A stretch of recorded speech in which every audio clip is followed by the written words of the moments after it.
Good morning, Substack. And to those of you watching this later on YouTube. And I always have this question when I start these live videos, because again, I'm still getting familiar with these amazing tools here on Substack. And when you end a live video on Substack, the app gives you an option to, you save it to your feed on Substack, and then do you want this to go to your YouTube channel? And would you like the audio to go into your podcast feed? And do you want an email to go out to your subscriber? Like all this stuff. And it's kind of amazing. And whenever I'm done with the video, I'm like, do I want this audio to be part of my podcast feed? Like, I'm thinking not for today, like, because it's just not structured enough. These live walks are loose. There's no script. I usually don't have any agenda going into them. But anyway, today is the day after the the morning after the State of the Union from Dementia von Shits and Pants. Oh, God. You know something, guys? I'm not going to break it down. I didn't even watch it, by the way. I saved myself from that national nightmare and watched Gaslight instead with directed by George Cukor, with is not Isabella Rossellini, her mother. Why am I blanking on her name? Isabella Rossellini's mother, Ingrid Bergman. Jesus. And Charles Boyer, who was more handsome than I remembered. Charles Boyer was, oh God, I'm getting an avalanche of texts.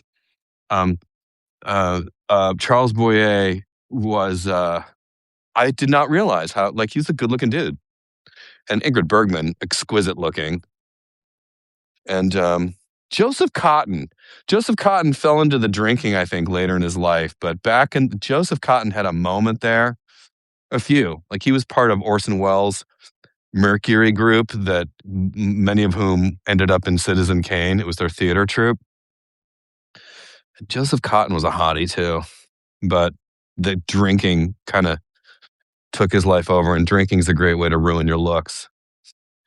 And that's the road he went down, unfortunately. But love Joseph Cotton in Gaslight.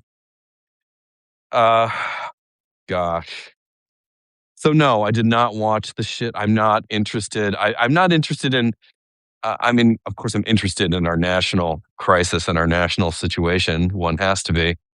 It's a civic responsibility, but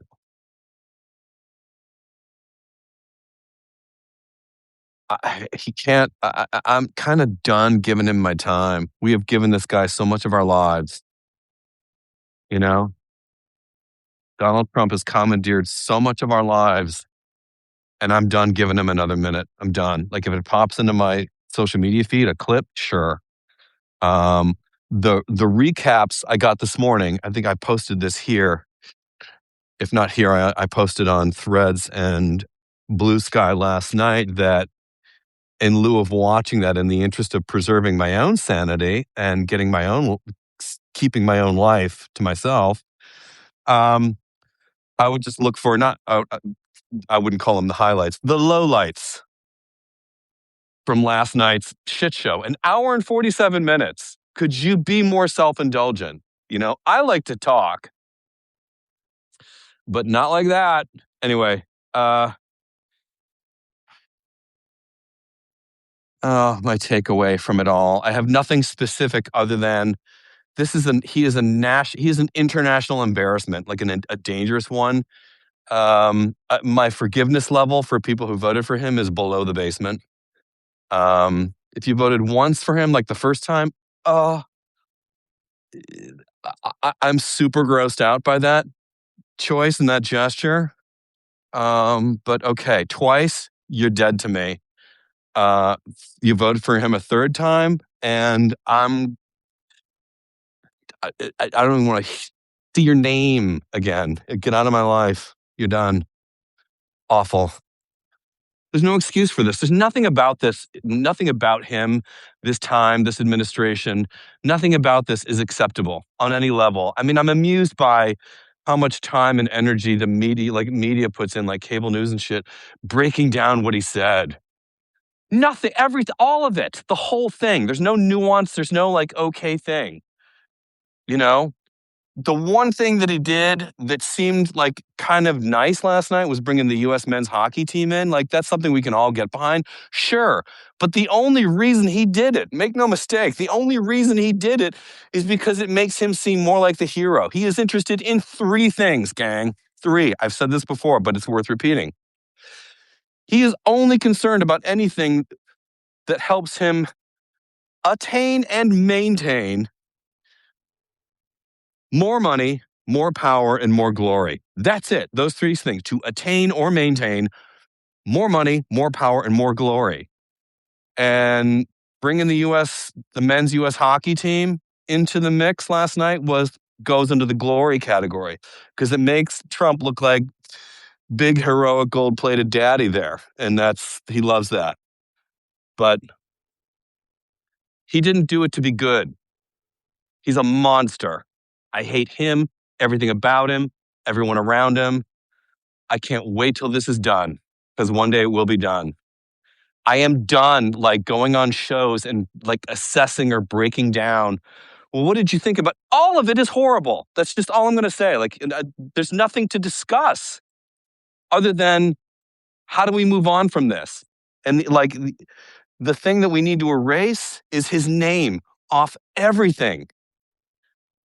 When he's done, when it's over, erase his name, take his name off everything except chapters in history books that remind people what a terrible time this was in our country's history. That's the only place his name belongs. The only place his name belongs is in history books that teaches children what a terrible time this period was, what a dark mistake this was in our country's history. That's where his name belongs. Everywhere else, buildings, anything in gold, off. Get out of here. Erase it. So, yeah, I don't care. I need an Altoid. How are you guys doing? Oh, God. It's hard to open an Altoid box without a surface. I'm trying to do this with one hand and not spill them over. My brother used to work for this company that had, oh, God, I'm going to try it like this. Here we go. You can look at my chin. Please enjoy. Here we go. Oh, I'm not going to have one. I'm going to have two. Fabulous. The original celebrated Altoids, curiously strong mints. Delicious. I try to always have them on hand. Sometimes, sometimes it's lunch. No, but I am having lunch today with a college friend of mine. Do you guys know the comedian Gary Gulman? Gary's so good. He's so smart. Heads and shoulders beyond everyone. I should have him on my podcast, actually. I'll talk about it at lunch today, I guess. A nice chat with Gary. Open him up to a bigger audience. He's so wonderful, smart. He has two specials on HBO currently. The first one is called The Great Depression because Gary and I were both class of '93 at Boston College. And Gary suffered from depression. The suffering, like he has depression, but he deals with it. And the special is a comedy special. It doesn't sound like it, but it also follows him as he deals with a really dark bout with depression. And then the next special came out a couple years ago. It's called Born on Third Base. Vintage Gulman. It is hilarious. So anyway, I'm super excited to go have a little late lunch with Gary Gulman. He's from Boston. He's outside of Boston. He's from Massachusetts. Gary, you look good. Gary. Rory knows Great Depression is so amazing. And his book, Misfit, yeah, that's right. He's an author. And Gary is handsome. You're right. That's the thing. That's something that's very interesting to me about Gary. Gary is a really handsome guy, and he does not play that card at all. He's super tall. He's a really good-looking man. Like, I've said this before. Gary has, like, fundamentally, you look at his face, he has got Richard Gere American Gigolo looks going on. Like, he's that handsome, and he doesn't play that card at all. At all. Anyway. Um, and that's it. I am just walking with my baby girl here. And let me tell you something, guys. Like, I know it was the big show last night, and there were, I guess I'd be curious to know the ratings and like the viewer numbers of the State of the Union. I spared myself because, in addition to sort of being done with giving him any of my life, there's nothing new that we need to learn about him. Like, there's no new curiosity, there's no new nuance, no corner into his psyche that has not been excavated. Like, there's nothing new to learn. And I'm so done with it. I can't wait till he's out of our lives and I don't have to utter that name again. Ugh. So let's collectively, like, next time there's a speech or a rally or whatever, the next State of the Union, just know that you don't have to watch. Just get the highlights the next day. Get your life back. It's a balance though, because you also have to be paying attention. You got to know what's going on, but you don't have to give them your time. Yeah. All right. And look at this gaggle of dogs coming at me. Look at this. Look at this. Look at this. These guys are under total fucking control. All right. Watch this. Look at this. These guys are amazing. Lenore. Oh. She's very busy right here. She doesn't even know what's coming toward her, but this gaggle is amazing. Look at them. They're under total control. These are ninjas. Look at them. All shapes and sizes. Look at these guys. Look at these babies. Hi, kids. Lenore, don't start.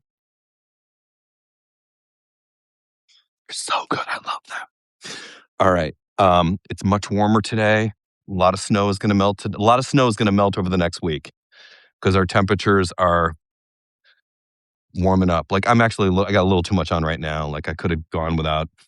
I could have done one less layer. And I could have chosen a lighter sock. I'm wearing my heavy Carhartt socks in my boots.